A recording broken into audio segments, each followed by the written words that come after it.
Guys, Mrs. Rainey here.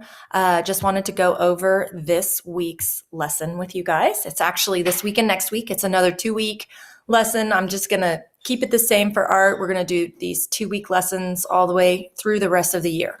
So, where we have, like a warm up or a part 1 due at the end of the first week, and then a part 2 or whatever the final assignment due at the end of the second week. So this is printmaking. We're going to do printmaking. We're going to do an e-learning version of printmaking because printmaking from home is pretty tricky. So most of this is going to be review for you guys. The history and origins of printmaking. Hopefully you guys all remember this. If not, or if you want to review, you can go ahead and click on the Britannica site. But basically the history of printmaking dates back several thousand years, pretty much since the dawn of time. The Sumerians were doing it. This impression here on this plate or cylinder seal is from Babylonia in the 8th century BCE. What is printmaking? Hopefully, like I said, this is art 3. So hopefully you guys remember we've done printmaking each year in the art room. But if you need a little refresher, this is a good 5-minute video on what printmaking is.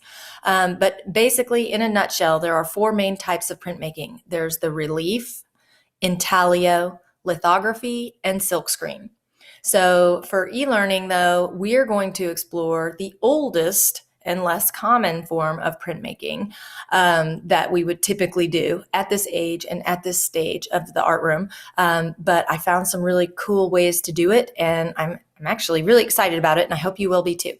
We're going to do texture rubbings. So hopefully you all remember, even as a kid, doing a texture rubbing like of a leaf or whatnot.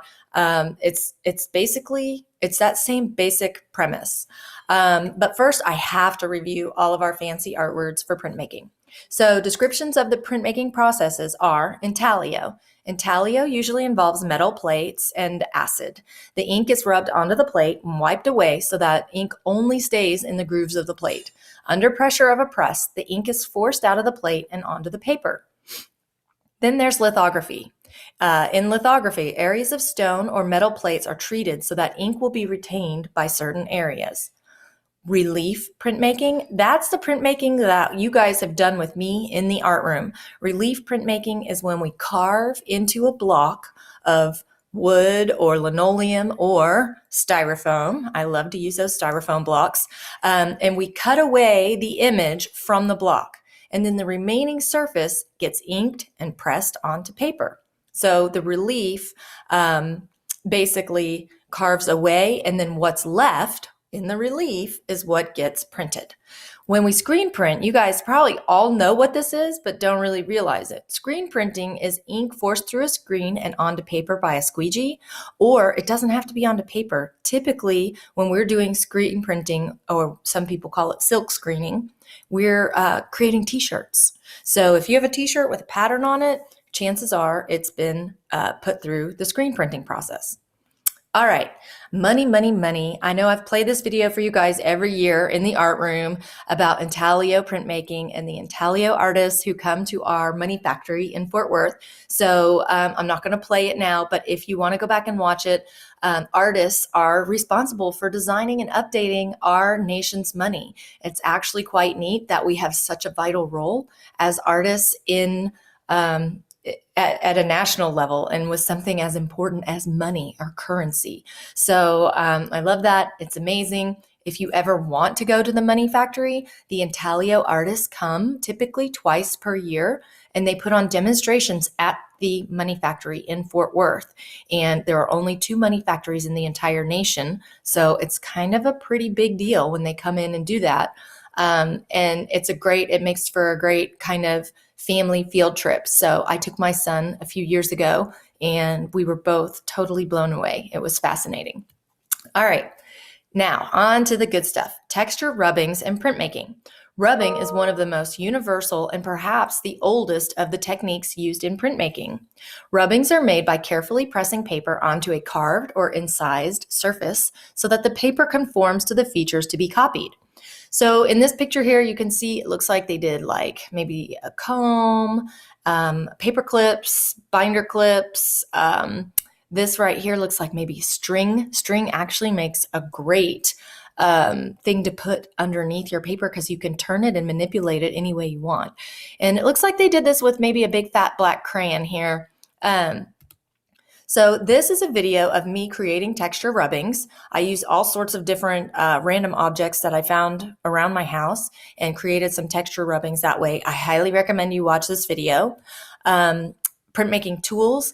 If we were in the art room back at Vandeventer, the tools we would use, hopefully these all look familiar to y'all, we would use this good old Baron, and we would get out the brayer and we would roll the ink on the brayer, and then we would, Mrs. Rainey uses styrofoam plates instead of this fancy inking plate. But after you roll that ink on your brayer, you would then roll it over your image that you've carved out of either your linoleum or your styrofoam. And then we don't use the lino cutter because I don't use linoleum. We actually use a pencil to carve out of styrofoam. But hopefully this is jogging everybody's memory and we're all remembering now. And we do use block printing ink. We do not use paint for this process. We use the ink because it's thicker and stickier, and it creates a better seal when we are rolling it onto our block, whatever we've used as a block. All right, so since we're e-learning, our printmaking tools are going to be things that we can find around our homes. So if you look here on this right side, it says these are just some random objects. Really, all you need to complete this assignment is pencil and a paper. So if all you have is pencil and a paper, that is totally fine.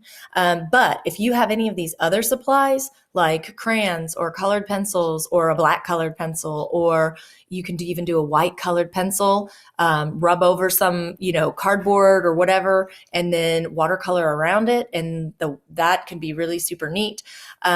So get creative.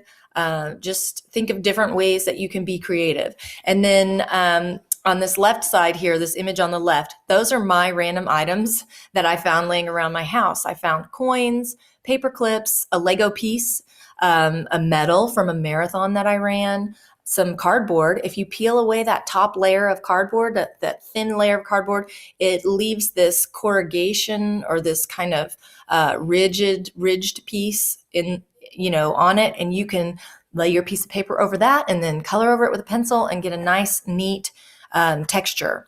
I also found this old candle lid that had this diamond pattern in it, and the fancy art word for that type of diamond pattern is harlequin.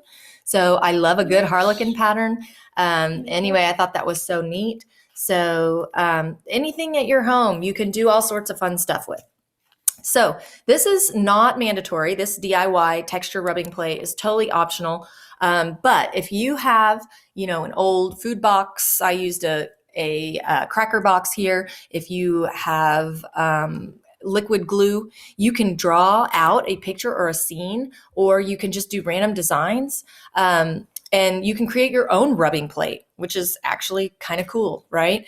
So again, this part is completely optional. Just if you have the stuff at home to do that, I just wanted to let y'all know that's a creative way you can do that.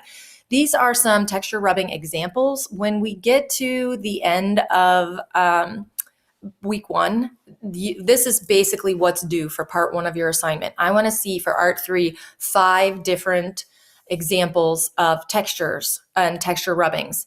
And then you've got to have your name signed and the date in the corner, so Mrs. Rainey 2020 right there. And then just label them like, okay, this was my medal and this was my DIY rubbing plate, or, these were paper clips. And this is basically what you're going to turn in, would be just one of these at the end of this week. All right. Then for your main assignment, these are your project guidelines. You must create an original work of art using the technique of rubbing. You must use a minimum of 5 different textures from the rubbings, your own rubbings that you've done within your final work of art. You have full creative liberty, free choice. This is Art 3, so you guys pick whatever you're passionate about drawing or whatever you want to draw. I trust y'all. So free choice for this assignment. The only requirement is that it must incorporate the 5 different textures that you've decided to use within your work. All work submitted must have your signature in the bottom right corner in the year, like dash 2020 or dash 20. And it needs to be handwritten, no digital signatures. All right. Part 1 is that you must submit a sample of 5 different textures that you've created through rubbing, just like these right here. So something like this. That's what you'll submit this coming Sunday, April 26th. And then part 2 of your final assignment is the completed rubbing. So ideas, if you're stumped for ideas, you can do like machine-like parts or robots, or if you don't want to do something, metallic or gears with, different textures, maybe something like a feather or animals, plants, flowers. A landscape or an outdoor scene. The sky's the limit. You guys pick whatever you want to do, whatever subject matter you want to do.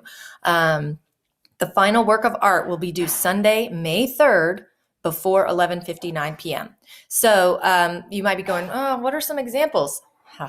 Right here. These are some famous and not so famous examples of texture rubbing. So if you look at this top right, this is a horse. This is done by Max Ernst. He's a famous artist and he was a pioneer in this type of printmaking, these texture rubbings.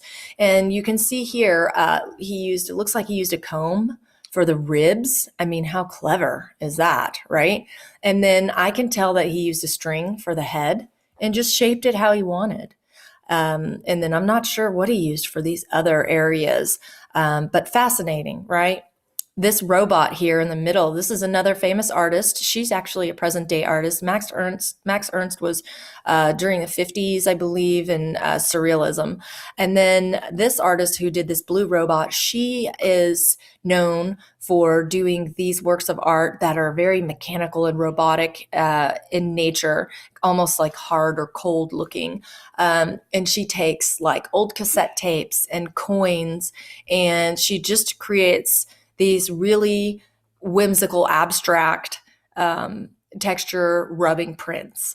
And then like this cat here on this far left, I can tell that this artist used so many different textures all throughout this piece. So you can see there's one in the cat's body, and that's different from the texture in the fence post, which is different from the texture in the crossbeam, which is different from the texture in the background, right?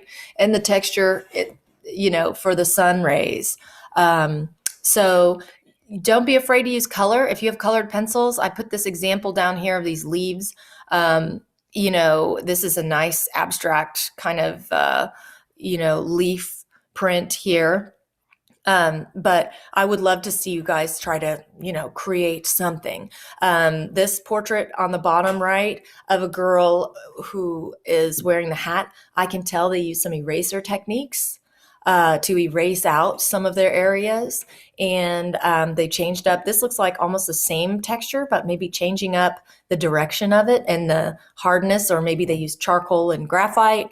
Either way, think about the subtle ways that you can switch up your piece and do something really creative and amazing. So I'm excited. I can't wait to see what you guys do. If you need the actual lesson plan, this is it, last slide. But you guys did a terrific job on your photography assignment. I loved all of them. Great job. And I can't wait to see what you do with this printmaking assignment as well. So miss y'all like crazy, and I will talk with you guys soon.